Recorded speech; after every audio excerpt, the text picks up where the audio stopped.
ಇನ್ನು ರಾಜ್ಯದಲ್ಲಿ 40% ಹೋರಾಟ ಕೂಡ ತುಂಬ ಜೋರಾಗಿ ನಡೀತಾ ಇದೆ. ಅತ್ತ ರಾಜ್ಯ ಬಿಜೆಪಿ ಸರ್ಕಾರದ ವಿರುದ್ಧ ಕಾಂಗ್ರೆಸ್ SIT ರಚನೆ ಮಾಡಿ 40% ಭ್ರಷ್ಟಾಚಾರವನ್ನು ನಾವು ಬಯಲಿಗೆ ಹೇಳ್ತೀವಿ ಅನ್ನುವಂಥ ಮಾತನ್ನು ಹೇಳ್ತಾ ಇದೆ.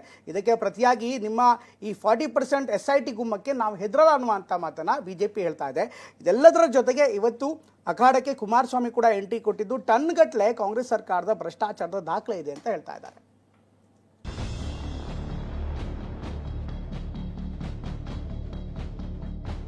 ಈಗ ಅದಕ್ಕೆ SIT ಮಾಡಬಹುದು. ಈ 60% ಆರೋಪವನ್ನು ಸೇರಿಸಿ SIT ಮಾಡಿ ನಮ್ಮೇಲೆ ತನಿಖೆ ಮಾಡೋದು ಮಾಡ್ತಾ ಇದ್ದಾರೆ. ನಿಮ್ಮ ಗಬ್ಬುನಾಥ ಭ್ರಷ್ಟಾಚಾರವನ್ನ ಮೊದಲು ತನಿಖೆ ಮಾಡಿಸಿ. ಈಗ SITಯೂ ಇಲ್ಲ ಅಂದ್ರೆ ಯಾರು ಕೊಡ್ತೀರಿ? CBI ಕೊಡ್ತೀರಾ? ಈಗಲಾದ್ರೂ ಒಂದ್ಸಾರಿ CBI ಕೊಡಿಯಪ್ಪ ನೋಡೋಣ. ಇವತ್ತು ಆತ್ಮಹತ್ಯೆ ಭಾಗ್ಯವನ್ನು ಕೊಟ್ಟಿರುವಂತ ಸರ್ಕಾರ ಈ ಕಾಂಗ್ರೆಸ್ ಸರ್ಕಾರ. ನನ್ನ ಹತ್ರ ಟನ್ಗಟ್ಟಲೆ ದಾಖಲೆಗಳಿದೆ. ಯಾವ ಮಟ್ಟದ ಲೂಟಿ ನಡೀತಾ ಇದೆ, ಮರ್ಯಾದೆಯಿಂದ ಆಡಳಿತ ನಡೆಸಿ. ಕಮಿಷನ್ ಕದನ, ಬಿಜೆಪಿ ಕಾಂಗ್ರೆಸ್ ಮಧ್ಯೆ ಕಮಿಷನ್ ಮಹಾಯುದ್ಧವೇ ನಡೆಯುತ್ತಿದೆ. ಬಿಜೆಪಿ ಅವಧಿಯ ಸರ್ಕಾರದಲ್ಲಿ 40% ಕಮಿಷನ್ ಆರೋಪ ಮಾಡಿದ್ದ ಕಾಂಗ್ರೆಸ್ ಕೇವಲ ಆರೋಪಕ್ಕೆ ಸೀಮಿತವಾಗಿಸದೆ ತನಿಖೆ ಹಾದಿಯೂ ಹಿಡಿದಿದೆ. ಇದೀಗ ನಾಗಮೋಹನ್ ದಾಸ್ ಸಮಿತಿ ವರದಿ ಆಧರಿಸಿ SIT ರಚನೆಗೆ ಸರ್ಕಾರ ಮುಂದಾಗಿರೋದು ಕೇಸರಿ ಪಡಿಯನ್ನ ಕೆರಳುವಂತೆ ಮಾಡಿದೆ. ಕಾಂಗ್ರೆಸ್ ಬಿಜೆಪಿ ಮಧ್ಯೆ ಜೋರಾಯಿತು ಕಮಿಷನ್ ಕದನ. ಕಾಂಗ್ರೆಸ್ SIT ತನಿಖೆ ಅಸ್ತ್ರಕ್ಕೆ ಬಿಜೆಪಿ ನಾಯಕರು ರಾಂಗ್. ನಿಮ್ಮ 60% ಬಗ್ಗೆ ತನಿಖೆ ಆಗಬೇಕೆಂದು ಬಿಜೆಪಿ ಆಗ್ರಹ. ನಿಮ್ಮ SIT ತನಿಖೆಗೆ ನಮ್ಮದು ತಕರಾರು ಇಲ್ಲ, ಆದ್ರೆ ಇದೀಗ ಕಾಂಗ್ರೆಸ್ ಸರ್ಕಾರದ ವಿರುದ್ಧವೇ ಕೇಳಿ ಬಂದಿರುವ 60% ಕಮಿಷನ್ ಬಗ್ಗೆಯೂ SIT ಜೊತೆ ತನಿಖೆ ಆಗಲಿ ಅಂತ ಬಿಜೆಪಿ ನಾಯಕರು ಸವಾಲು ಹಾಕಿದ್ದಾರೆ. ಯಾವುದೇ ವಿಚಾರವನ್ನ ಕದ್ದು ಮುಚ್ಚಿ ಯಾಕೆ ಮಾಡ್ತಾರೆ ಇವರು? ಜಾತಿ ಸೆನ್ಸಸ್ ಇರ್ಬೋದು ಅಥವಾ ಈ ನಾಗಮೋಹನ್ ದಾಸಿನ ಒಂದು ಕಮಿಷನ್ ತನಿಖಾ ಆಯೋಗ, ಈಗ ಅದಕ್ಕೆ SIT ಮಾಡ್ತಾರೆ. ತಕರಾರಿಲ್ಲ, ನಮ್ಮ ತಕರಾರಿಲ್ಲ. ಆದರೆ ಈ ಸರ್ಕಾರಕ್ಕೆ ಏನಾದರೂ ನೈತಿಕತೆ ಇದ್ದರೆ, ಈಗ ಅವ್ರ ಮೇಲೆ ಆರೋಪ ಬಂದಿದೆ 60% ಅಂತ, ಈ 60% ಆರೋಪವನ್ನು ಸೇರಿಸಿ SIT ಮಾಡಲಿ. ನಮ್ಮೇಲೆ ತನಿಖೆ ಮಾಡೋದು ಮಾಡ್ತಾ ಇದ್ದಾರೆ. ನಿಮ್ಮ ಗಬ್ಬುನಾಥ, ನಿಮ್ಮ ಭ್ರಷ್ಟಾಚಾರವನ್ನ ಮೊದಲು ತನಿಖೆ ಮಾಡಿ ಸ್ವಾಮಿ. ನಿಮ್ಮ ಸರ್ಕಾರದ, ನಿಮ್ಮ ಅಧಿಕಾರಿಗಳ, ನಿಮ್ಮ ಮಂತ್ರಿಗಳ, ನಿಮ್ಮ ಶಾಸಕರ ಏನು ಹಸ್ತಕ್ಷೇಪವನ್ನ ದುರ್ಬಳಕೆಯನ್ನ ಮಾಡ್ತಿರೋದು ನೀವು ಮಾಡಿದ್ರೆ, ನಿಮಗೆ ಜನ ಅಧಿಕಾರ ಕೊಟ್ಟಿದ್ದಾರೆ. ಇವತ್ತು ಅಧಿಕಾರ ಕೊಟ್ಟಿರೋದನ್ನ ದುರ್ಬಳಕೆ ಮಾಡಬೇಡಿ, ಸದ್ಬಳಕೆನ ಮಾಡಿ.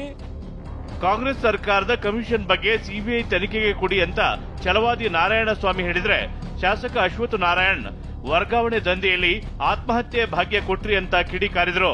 ಈಗ SIT ಕೊಡ್ತೀರಿ? ಈಗ SITಯೂ ಇಲ್ಲ ಅಂದ್ರೆ ಯಾರು ಕೊಡ್ತೀರಿ? CBI ಕೊಡ್ತೀರಾ? ಈಗಲಾದ್ರೂ ಒಂದ್ಸಾರಿ CBI ಕೊಡಿಯಪ್ಪ ನೋಡೋಣ. ನೀವು CBI ಅಂತಂದ್ರೆ ಎದುರಿ ಸಾಯ್ತೀರಿ. ನೀವು ಬೇಡ. ಈಗ ನಮ್ಮ ಮೇಲೆ ತಾನೇ ಅಪಾದನೆ. ಈಗ 3 ಸಂಸ್ಥೆಗಳಿಂದ ಆಯ್ತು, ನಿಮಗೆ ಸತ್ಯ ಬಂದಿಲ್ಲ ಅಂದಮೇಲೆ ನೀವು ಯಾರನ್ನ ಸತ್ಯ ಹೊರಗೆ ತರ್ತೀವಿ ಅಂತ ನೀವ್ ಹೇಳ್ತೀರೋ ಅವರು ಸತ್ಯವಂತರಲ್ಲ ಅಂತ ನೀವೇ ಪ್ರೂವ್ ಮಾಡಿಬಿಟ್ರಿ. ಈಗ ಹೋಗ್ಲಿ, ನಿಮ್ಗೆ ಈಗಾದ್ರೂ ಸತ್ಯ ಹೊರಗೆ ಬರ್ತದ ನೋಡೋಣ. ಹಾಗಾದ್ರೆ CBIಗೆ ಇದನ್ನಾದ್ರೂ ಕೊಡ್ರಿ.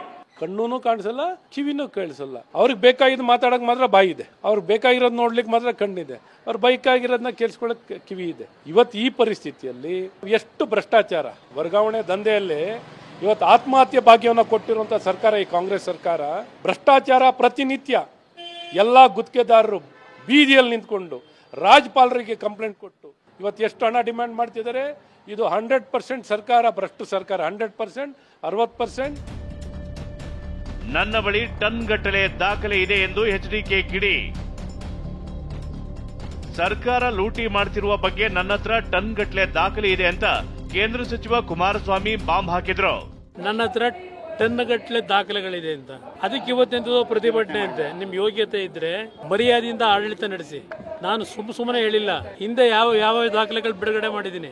ಇವತ್ತು ಈ ಸರ್ಕಾರ ಯಾವ ಮಟ್ಟದ ಲೂಟಿ ನಡೀತಾ ಇದೆ, ಸರ್ಕಾರದ ಆಸ್ತಿ ಇವತ್ತು ಯಾವ ರೀತಿ ಲಪಟಾಯಿಸ್ತಾ ಇದ್ದಾರೆ, ಇದು ಎಲ್ಲದಕ್ಕೂ ತಾರ್ಕಿಕ ಅಂತ್ಯ ತರಬೇಕು ಅಂದ್ರೆ 5 ವರ್ಷದ ಸರ್ಕಾರ ಇವತ್ತು ನಮ್ಮ ಕೈಗೆ ನಾಡಿನ ಜನತೆ ಇವತ್ತು ಜನತೆಗೆ ಮನವಿ ಮಾಡ್ತಾನೆ. 40% ಕಮಿಷನ್ ಆರೋಪದಲ್ಲಿ ಬಿಜೆಪಿಗೆ ಶಾಕ್ ಕೊಡೋಕೆ ಕಾಂಗ್ರೆಸ್ ಮುಂದಾಗಿದ್ರೆ, ಅತ್ತ ಬಿಜೆಪಿ ನಾಯಕರು ನಾಗಮೋಹನ್ ದಾಸ್ ಸಮಿತಿ ರಚಿಸಿ 2 ವರ್ಷಗಳಾದ್ರೂ ಸಾಕ್ಷಿ ಹುಡುಕಲು ಸಾಧ್ಯವಾಗಿಲ್ಲ. ಈಗ SIT ಏನ್ ತನಿಖೆ ಮಾಡೋಕೆ ಆಗುತ್ತೆ ಅಂತ ತಿರುಗೇಟು ಕೊಟ್ಟಿದ್ದಾರೆ. ಕಿರಣ್ ಹನಿಯಡ್ಕ, TV9 ಬೆಂಗಳೂರು.